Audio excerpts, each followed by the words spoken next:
எவ்வளவு மகிழ்ச்சியாக சந்தோஷமாக கொண்டாடிக்கிட்டு இருக்காங்க பாருங்க. இதுக்கு காரணம் என்ன அப்படின்னா, அமெரிக்க அதிபர் ஜோ பைடன் இன்னைக்கு சீஸ்ஃபயரை அறிவிப்பு செஞ்சிருக்காரு. சீஸ்ஃபயர்னா என்னன்னா, கடந்த 2023 அக்டோபர் மாசத்திலிருந்து இஸ்ரேலுக்கும் பலஸ்தீனுக்கும் இடையில நடைபெற்று வந்த அந்த போர் நிறுத்த ஒப்பந்தத்தை அமெரிக்க அதிபர் ஜோ பைடனும் கத்தார் நாடும் அறிவிப்பு செஞ்சிருக்கு. ரெண்டு நாடுகளுமே இந்த பக்கம் ஹமாஸும் அந்த பக்கம் இஸ்ரேலும் போர் நிறுத்த ஒப்பந்தத்துக்கு ஒத்துருக்காங்க அப்படிங்கிற தகவலை தான் ஜோ பைடன் அறிவிப்பு செஞ்சிருக்காரு. கத்தார் நாடும் அறிவிப்பு செஞ்சிருக்கு. அந்த சந்தோஷமான செய்தியை கேட்டு தான் பலஸ்தீன மக்கள் இவ்வளவு மகிழ்ச்சியோட இருக்காங்க.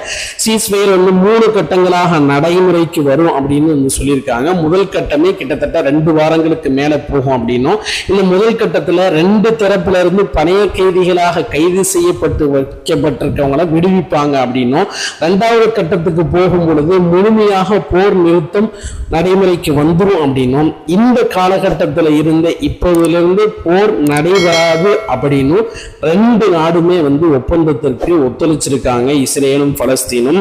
இந்த சந்தோஷமான செய்தியை கேட்டு தான் அந்த பலஸ்தீன மக்கள் அவ்வளவு சந்தோஷப்பட்டுக்கிட்டு இருக்காங்க. நாமும் அவங்களோட சேர்ந்து நாம இந்த சந்தோஷத்தை கொண்டாடுவோம். காரணம் என்னன்னா, உலக மக்கள் அனைவருமே எதிர்பார்த்த ஒரு செய்தி தான் இன்னைக்கு நமக்கு கிடைச்சிருக்கு. அல்ஹம்துலில்லாஹ்.